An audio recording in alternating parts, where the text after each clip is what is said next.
কুষ্টিয়ার কুমারখালী উপজেলার বাগুলাট ইউনিয়নের শালঘর মধুয়া গ্রামের সড়কের বেহাল দশায় স্থানীয়রা চরম দুর্ভোগের শিকার হচ্ছেন।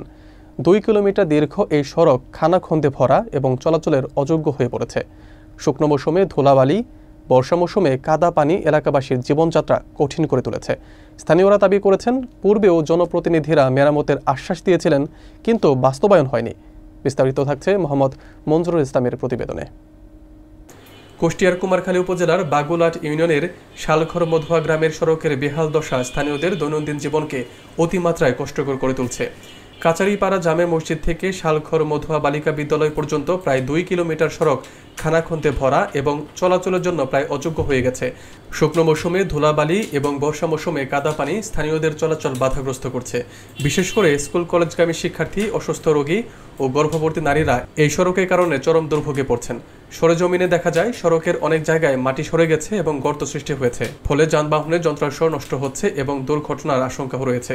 এলাকাবাসী অভিযোগ করেছেন, বিভিন্ন সময়ে জনপ্রতিনিধিরা রাস্তাটি সংস্কারের আশ্বাস দিয়েছেন, কিন্তু বাস্তবায়ন হয়নি। কুমারখালী উপজেলা প্রকৌশলী জানিয়েছেন, সড়ক সংস্কারের জন্য প্রস্তাব পাঠানো হয়েছে এবং বরাদ্দ পাওয়া গেলে দ্রুত কাজ শুরু করা হবে। উপজেলা নির্বাহী কর্মকর্তা জানিয়েছেন, বিষয়টি সম্পর্কে তারা অবগত এবং প্রয়োজনীয় ব্যবস্থা গ্রহণ করবেন। স্থানীয়রা দাবি করেছেন, জরুরি ভিত্তিতে সড়ক সংস্কার করা হলে তাদের দৈনন্দিন দুর্ভোগ অনেকটাই লাঘব হবে। এই রাস্তাটা আমাদের বহুত দিন এইভাবে পড়ে রয়েছে, আমরা দ্রুত এই রাস্তাটা চাই।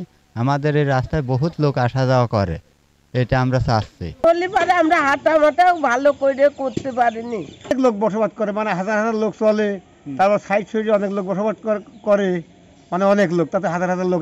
বর্ষার সময় এই রাস্তার অবস্থা কেমন হয়? মানে খুবই খারাপ হয়, চলাফেরা খুব সমস্যা হয় আমার। আর মানে কাদা টাদা হয়ে যায়, আমরা আছে এমনি চলাফেরা খুব সমস্যা হয়, হাঁটাহাঁটির সমস্যা হয়, অনেক অনেক ঝামেলা হয়। আমরা এমনি যে বাড়িতে ভাড়াতেই পারিনি আমরা এরকম অবস্থাটা। স্কুলগামী ছাত্রছাত্রী তো আছে এলাকায়? হ্যাঁ, অনেক আছে, অনেক, মানে এলাকায় তো অবশ্যই আছে, অনেক ছাত্রছাত্রী অবশ্যই আছে। তাদের তো স্কুলে যেতেও সমস্যা হয়, অনেক সমস্যা হয়। তারা হাঁটাফেরা করতে পারে না, ভ্যান চলে না, কোনো গাড়ি ঘোড়া চলে না, মানে এমনি যে খালি হাঁটিয়ে কীভাবে লোকজন যাবি, যাতে পারে না, জ্বর, চলাফেরা খুবই সমস্যা। আপনারা সরকারের কাছে কি প্রত্যাশা করেন? সরকারের কাছে আমরা আবেদন করি, রাস্তাটা যাতে আমার চলাফেরার জন্য সুবিধা হয়, রাস্তাটা যাতে আমার যাতে যে রাস্তাটা দিয়ে দেয়, এরকম আমরা। দর্শক শ্রোতা, আমরা কুষ্টিয়া জেলার কুমারখালী উপজেলার বাগুলাট ইউনিয়নের যে শালঘর মধুয়া গ্রাম, আমরা সেই গ্রামে অবস্থান করছি এবং আপনাদেরকে দেখাচ্ছি সেই শালঘর মধুয়ার যে রাস্তার বেহাল দশা। দীর্ঘ 30-40 বছর যাবৎ এই রাস্তা সংস্কার হয় না। দেখতে পাচ্ছেন যে কাঁচা রাস্তা।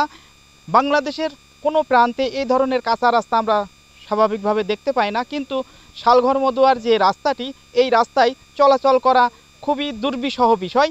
তাই এলাকাবাসীর মনে প্রাণের দাবি, এই রাস্তাটি যেন দ্রুত সংস্কার করা হয় এবং পাকাকরণ করা হয়।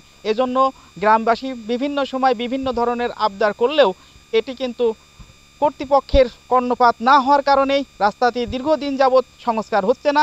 এতে গ্রামের হাজার হাজার শিক্ষার্থী এবং জনসাধারণ তারা ভোগান্তিতে ভুগছে। এই ভোগান্তি যেন অতি সত্বর লাঘব হয়, এজন্য সরকারের কাছে এলাকাবাসীর প্রাণের দাবি, রাস্তাটি দ্রুত সংস্কার করে দেওয়া হোক। এজন্য তারা বারংবার সরকারের কাছে আবদার করছে। আমরাও সেই প্রেক্ষিতে বিনীত আবেদন করছি, রাস্তাটি যেন দ্রুত সংস্কার করা হয় এবং এলাকাবাসীর এই দুঃখ দুর্দশা লাঘব হয়। এই প্রত্যাশা নিয়েই আমি মোহাম্মদ মঞ্জুরুল ইসলাম, চ্যানেল A1 কুষ্টিয়া।